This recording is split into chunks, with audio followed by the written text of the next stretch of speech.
Hello guys and welcome back to my channel. If you're new, hello, welcome in. If you're returning, hi, welcome back. Today we are just yapping about books. We're talking about my 10 before the end, which it's crazy to think like we're almost like 2 months away from the end of the year. Like where did the time go? Now I actually have right next to me all 10 of my books in no particular order at all. I was just looking at my shelf and what I grabbed is what I grabbed, but I am going to yap about them. These are all books that are on my radar that I'm excited about. These are ones that I looked at and they're more likely like I want to pick them up and I will pick them up. Don't know if I'll get to all of them before the end of the year. We can always hope, but I am going to talk about them regardless. So let's go ahead, buckle up, get ready, let's get into it. Like I said, this is in no particular order at all. We're just going to start grabbing off the top and working our way down. Do not judge me if like your favorite book is first or last. It does not mean anything at all. Okay?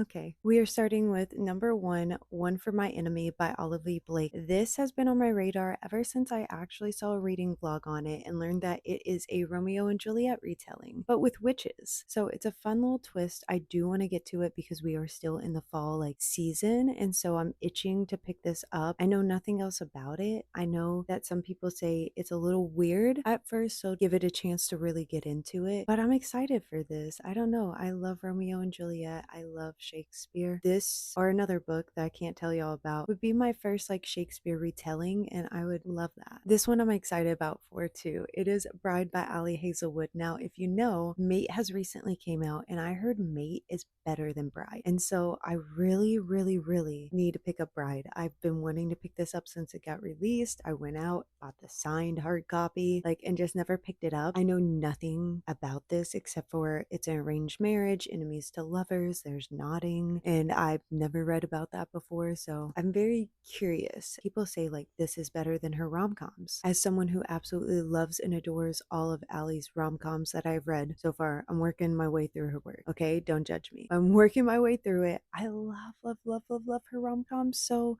like if this is better, then I want to experience it, you know? Plus it's like vampires and werewolves. Like can't get better than that, right? Then I have Not Quite Dead Yet by Holly Jackson. Oh my goodness. I need to pick this one up soon actually. I love Holly Jackson. I'm currently working my way through all of Holly Jackson's work as well. I think I have just two more in A Good Girl's Guide to Murder in this, and I will be caught up, which is just crazy. She is an auto-buy author for me. I love her writing. I love her plot twists. They're so good. In this one, I'm pretty sure we follow our FMC who has learned that she is going to die soon. And in the amount of time she has, I think she has like 7 days, she is going to solve her own murder. So I'm very curious on how this works, what the plot twist will be, like what's going on with this book. It sounds very interesting, trying to solve your own murder before it even happens. Like it just sounds intense. And I feel like this is going to be like super like suspenseful and twisty turny like a lot of her books are. The Invisible Life of Addie LaRue by V.E. Schwab. I don't know what it is recently that has had this on my radar, but I've just had the itch to pick this book up. I didn't even own it. I actually went and bought it last month because for some reason I was like, I'm really feeling like reading this book all of a sudden, and just went that day and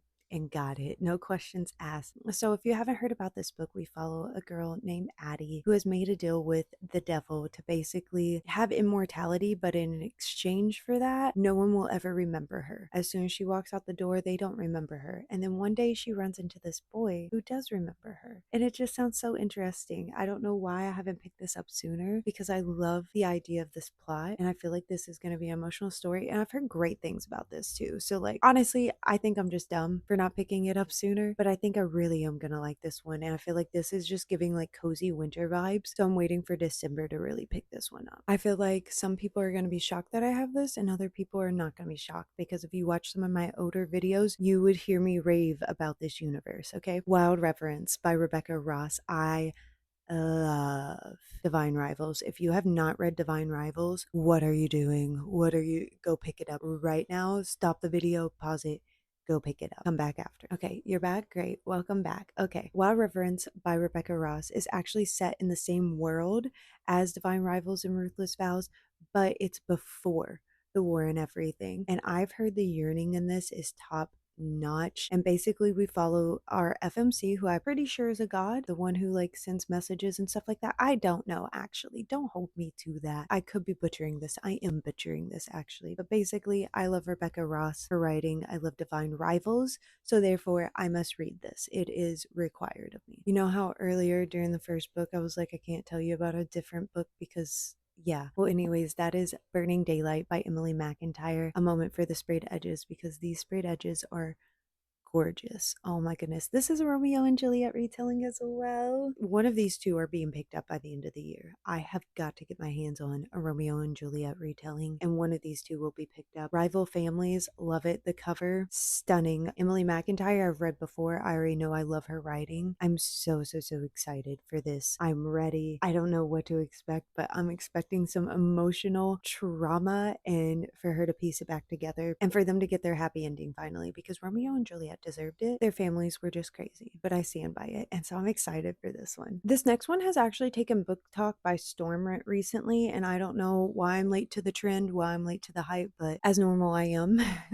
And that is Red Rising by Pierce Brown. Oh my goodness, has this just like taken over book talk currently? I feel like I cannot get on TikTok without seeing like a post about Red Rising. Not that I'm complaining, because you tell me it's Hunger Games but set in outer space and I am sold. Anything compared to Hunger Games, I am sold, because like I love that series so much. I actually did a reread of that series this year because I love it so much. So when you tell me this is basically Hunger Games but sci-fi, I'm sold. Sign me up, check me out. I went to the bookstore immediately and picked it up. No questions asked. This next one is actually for YouTube, because I know how much y'all have been harassing me to read this book, and I am so sorry. I just haven't yet. I apologize to each and every one of you. But that is Percy Jackson. I'm so sorry. I'm so sorry. I know I said I was going to keep putting this on the TBR until I read it. I'm a liar. I'm a liar. What can I say? I was in a major slump this year, guys. Major. I'm surprised I read the amount of books that I did read. I will read Percy Jackson. We have to. I actually just finished the Games Gods Play. So good, by the way. It was so good. So I want to get more into like Greek and Roman mythology and those kind of books. And this is like the perfect place to start with it. I feel like this is like beginner Greek mythology and everything. So like I would be crazy to skip over this, right? So we will be picking this up. I promise. I know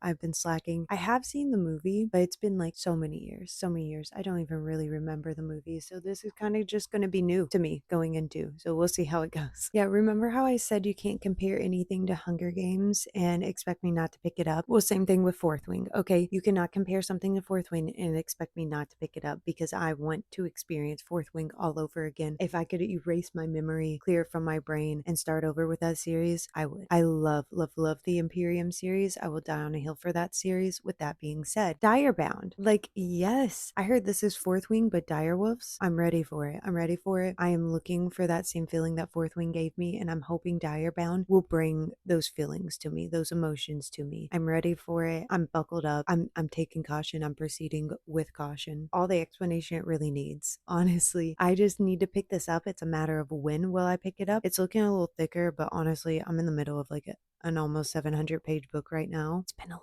by the way. We have pushed through it. We're almost done with it. So this, I'm looking at these books now and I'm just like, I've done that. I've done that plenty. No problem. And our very last book would be One Dark Window by Rachel Gillig. I have put this off for way too long. Way too long. My best friend Haley is probably foaming out of the mouth to get my reaction to this, and I just keep putting it off, and I'm so sorry. I know it's just a duology as well. Like, I don't know why I just don't hurry up and read them. I just haven't been in a fantasy mood, but I'm hoping maybe like since we're getting towards the end of fall and like into winter and everything, that my fantasy kick will come back and I will want to pick this up. I think the magic system sounds so cool, like tarot cards and everything. I keep getting fairy loot items inspired by One Dark Window, so like I want to like experience it, know what the story is and everything. And so I'm very curious about things in this.